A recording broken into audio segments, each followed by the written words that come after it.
like we've got everyone up here, so if there's any questions, I can come. Yeah. Thanks very much. First, a question for Nathan. In terms of the fuels management, would there have been any way that the north rim of the Grand Canyon Lodge could have been saved?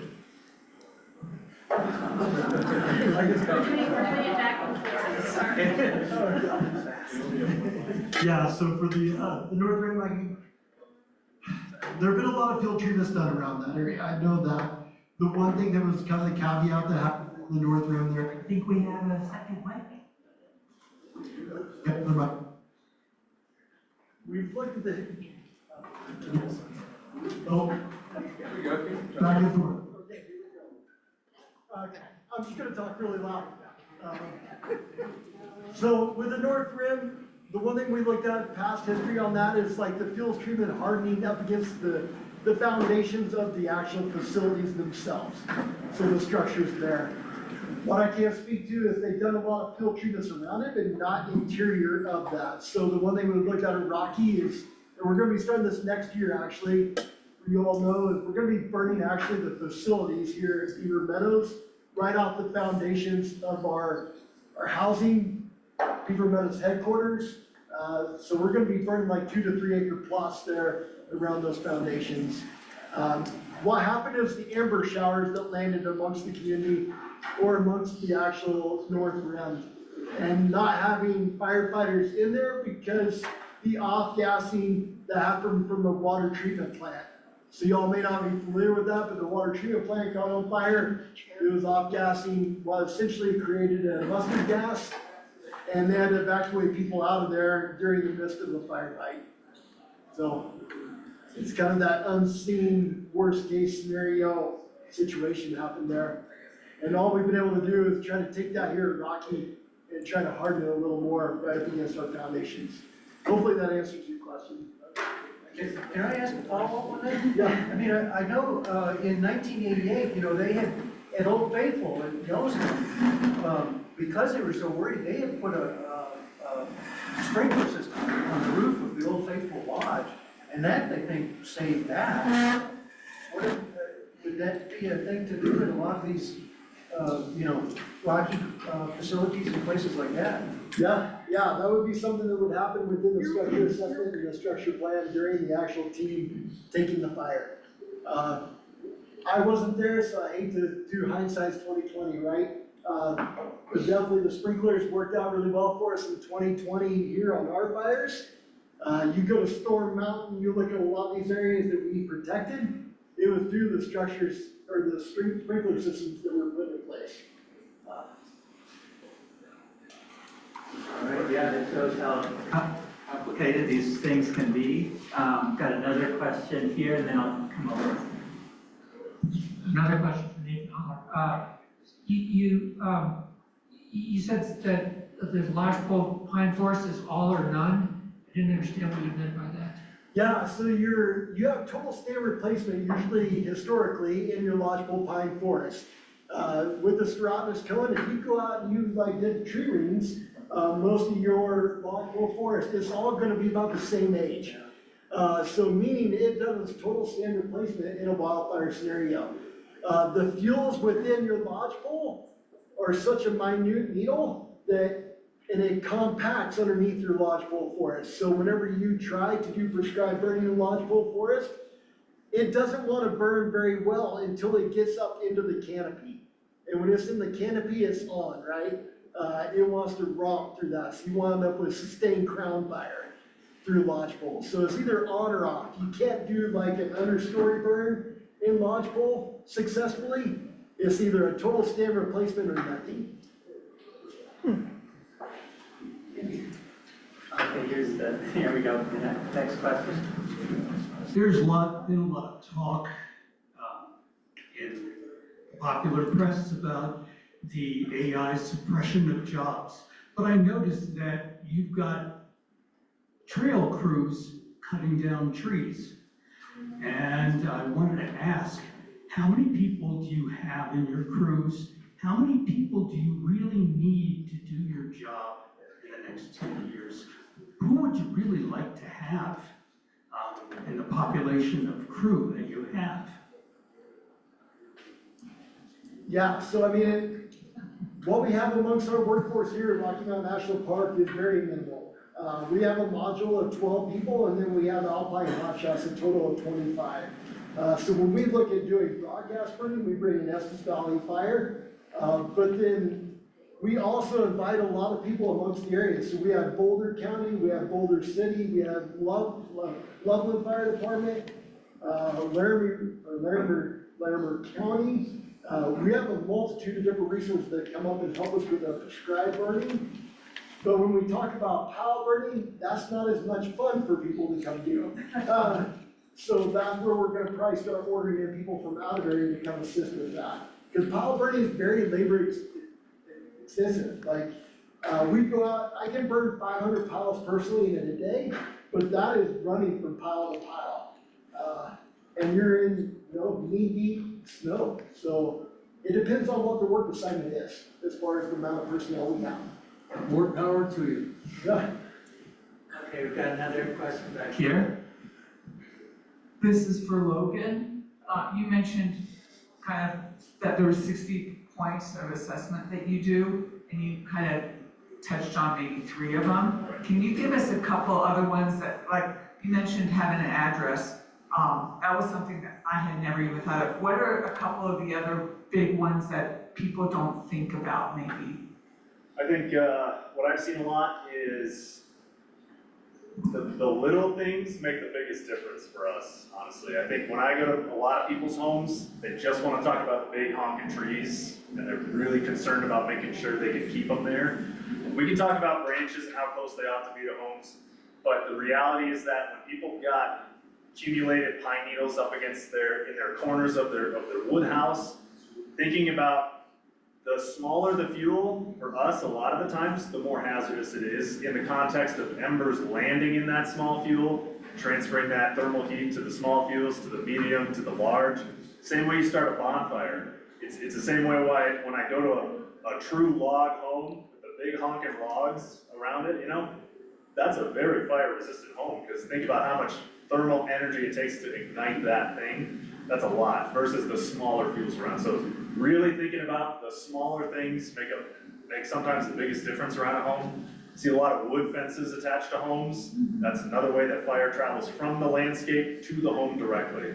And that's something that we want to address, where when I come out, it's not like we got to change the whole fence situation.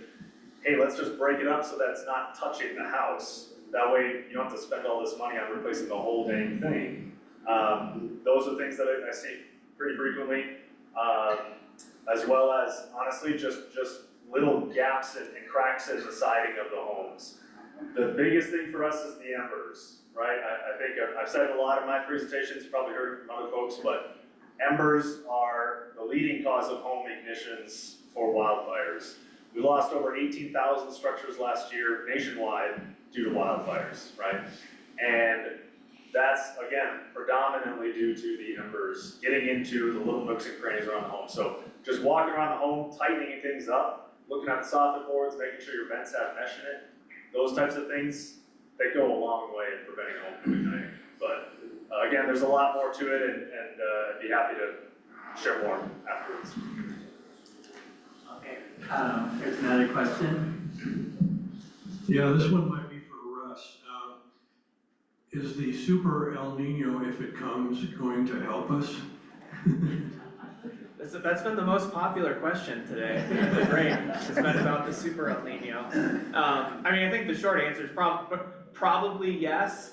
There's never any guarantees with this, especially when we're looking out, 6-9 months into the future. The seasonal prediction is always hard. But in the past, when we've had El Nino years, those tend to be wetter, especially here on the Front Range.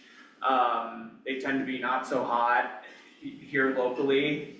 And so I think it at least gives us a decent chance that we aren't going to be in a multi-year drought scenario. But we've got to get to that first. Before we see any real influence of that, it's probably the late summer or fall. And, we know we're real dry right now, and the fire risk, is going to come possibly sooner than that, but yeah, I think it does give us some longer term reason for optimism that we're not gonna be just like locked in drought for yet another year. Thanks.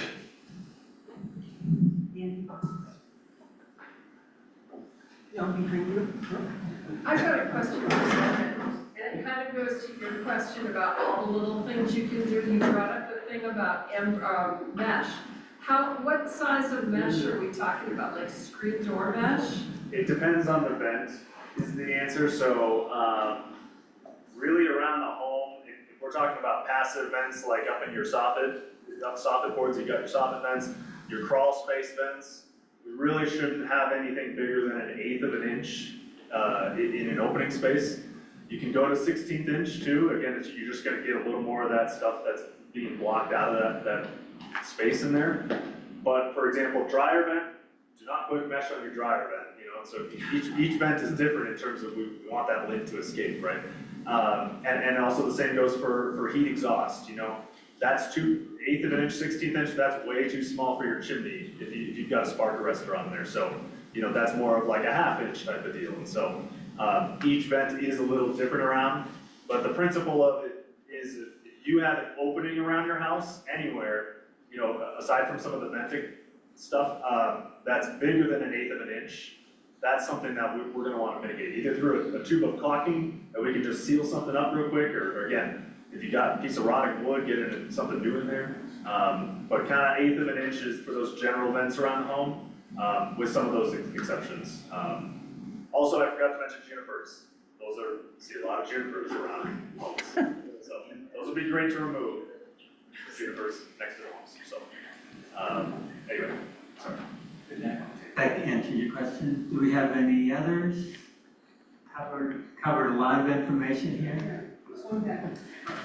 This is for Morgan. You can go first, that's fine. Yeah. Morgan, back to that question from over here about AI and jobs being taken away. You showed a map of personnel all over Colorado. Do you have trouble finding people to plant these little things? For the plantings themselves, we would have struggles finding people in Colorado to plant at the scale that we're talking about. We have crews, and they're like these specialized crews. So there's these mega crews out in Oregon is like the prime, it's like this hot spot you'll find. So they're planting crews, and a lot of them are here as visa workers or migrant workers, and I think that surprises people too. Not gonna get into it, but yeah, so we have this like large workforce doing the planting.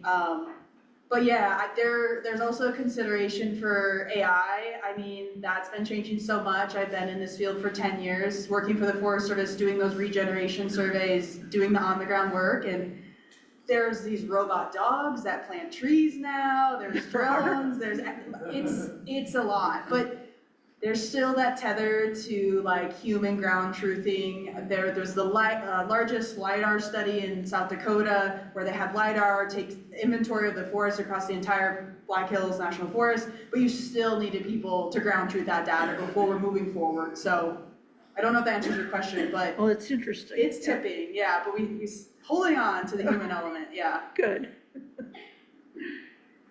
Okay, back here.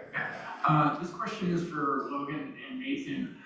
In a lot of parts of the country that haven't lost fire in their culture, like the South and the Ozarks and everywhere, prescribed burn associations are really starting to take hold. Do you think there's any opportunity for that within Estes Valley or along the Colorado Front Range in general? I think the whole thing is like neighbors helping neighbors put good fire on the ground. Yeah, I neglected to mention it during my presentation, and Nathan talked about it in terms of why aren't we doing some of these management tools and tactics that there's a lot of consensus of the value of bringing fire back to the landscape, which is the values at risk, the lives at risk, the homes, all that sort of thing, which is what supports the future, which is home hardening and making our homes not be so ignitable. It's going to open the door in the future for us to be able to use some of those other tools for land management and fire management, But in the meantime, if we do have forests of the way that they are right now, and homes the way that they are right now, that risk is still there in a lot of these communities. But, you know, it's an ongoing conversation, at least from the local fire department, in terms of wanting to get that fire back in the landscape. What's it gonna take? What's it gonna look like? Again, even before starting with stuff like that, we've gotta get that confidence up of our homes are ignition resistant and the conditions are right for that. But certainly in our district at least, again, this isn't gonna happen tomorrow, but we're supportive of the prescribed fire that's going on in the park, and we're optimistic about things in the future as much as possible. But starting with the homes is critical for us. Do you mind if I also answer that question too? Another partner in the Northern Florida Fire Collaborative is the Ember Alliance, and they're trying to start some PDAs, PDCs in northern Colorado. And in Colorado, there are a lot of barriers to using prescribed fire, especially for a private landowner. You've got insurance, you've got all of these different processes you need to get through. But as you probably saw on the map, there's a huge checkerboard, right, of federal land and private land. So those private lands are a huge part if we're going to change our wildfire outlook. And so the Ember Alliance is doing these workshops where you can learn how to build piles at your property, and then you can also learn how to burn those piles too the following year. So they're available to come out to a property and do that training, and the idea there is to have a bunch of community members come out to those trainings, all learn how to build and burn piles, and then hopefully be able to take those skills and do it themselves that next year. So that's an opportunity too for folks in this room, so, yeah. Not sure who to address it to, but it's clear that external sprinkling systems can help. I'm wondering if there's any work going on for building codes and stuff to develop what those sprinkler systems might be, if there's any action going on that way. Yeah, I don't know too much on the building code about external sprinkler systems, in the sense of everything that I'm aware of right now is all interior. And from the perspective of, again, the wildfire research of how homes ignite, absolutely there's benefit to being able to have that moisture on the home. You get some foam systems out there that you know, implement the foam with the water. For me,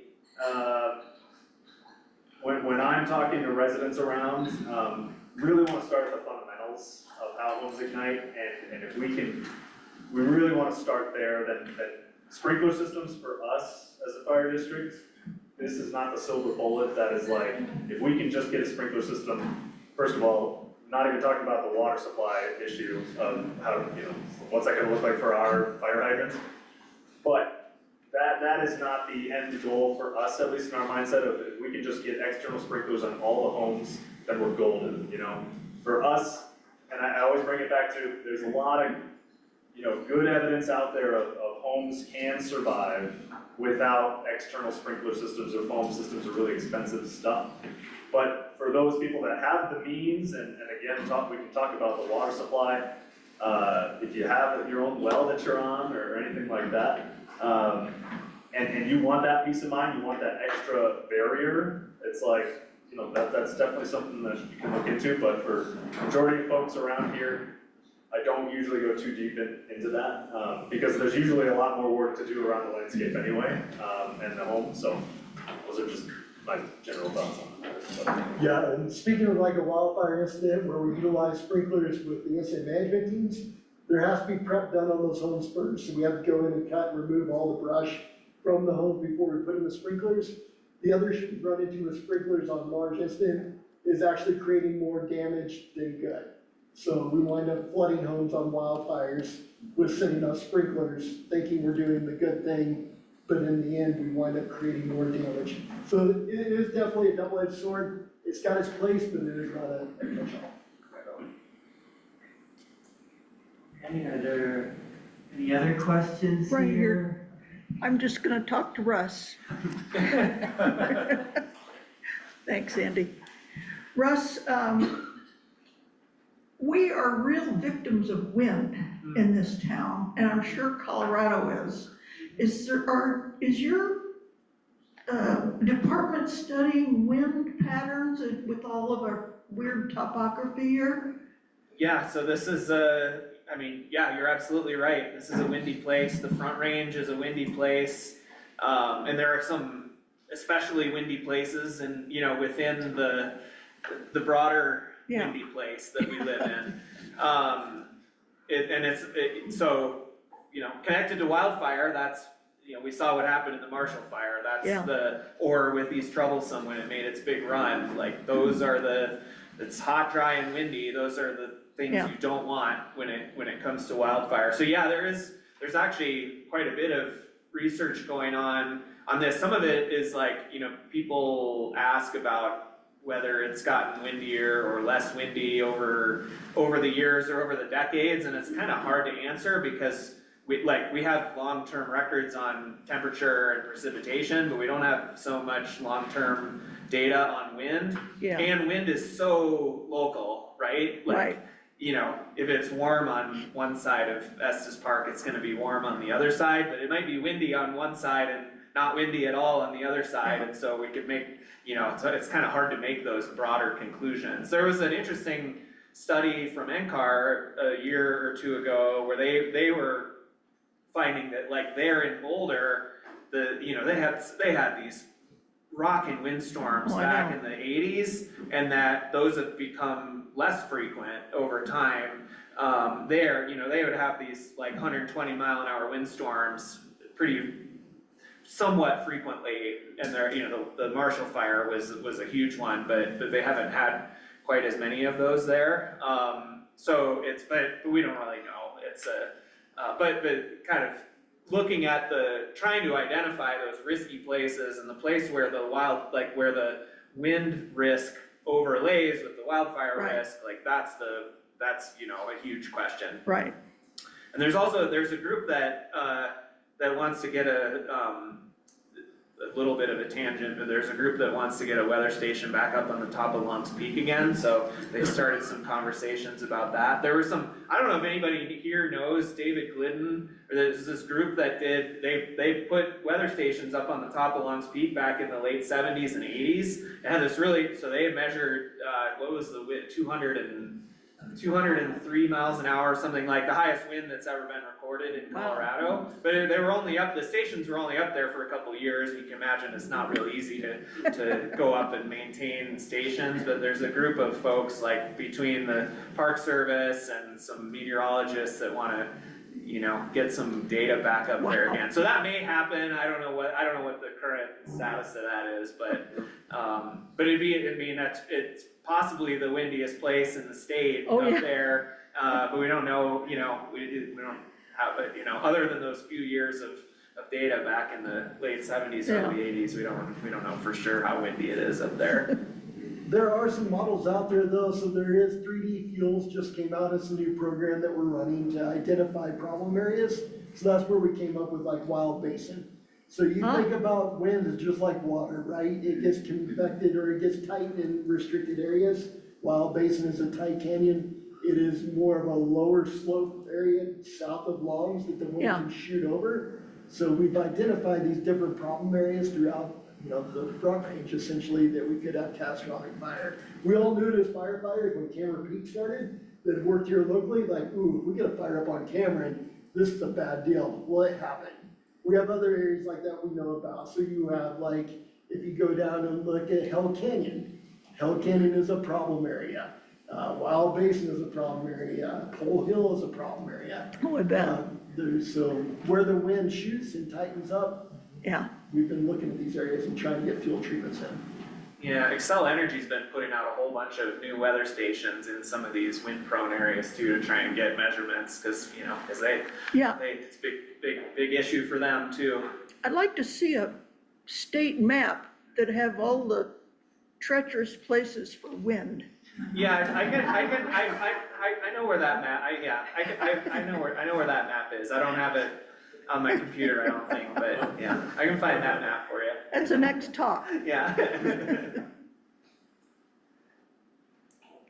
Well, Let's see, any, Is that it? one for Nathan real quick. Are there any treatment, I know that it seems like there's a lot of treatment, going on in the Bear Lake corridor and Beaver Meadows. What about, like in the Fall River area? So we're looking to do some projects up there in the future. The problem is we don't have the NEPA or the environmental assessments completed for that area yet. We could do a double objective burn over there though, because you have the Bighorn Sheep Ranger Station up there, but you don't have as many Bighorn sheep there anymore. Where if we could burn some of that, we could increase habitat for Bighorn sheep and also limit, wildfire risk. So we are looking at some areas, but that's probably 5 to 10 years out. All right, anyone else? Thank you guys so much.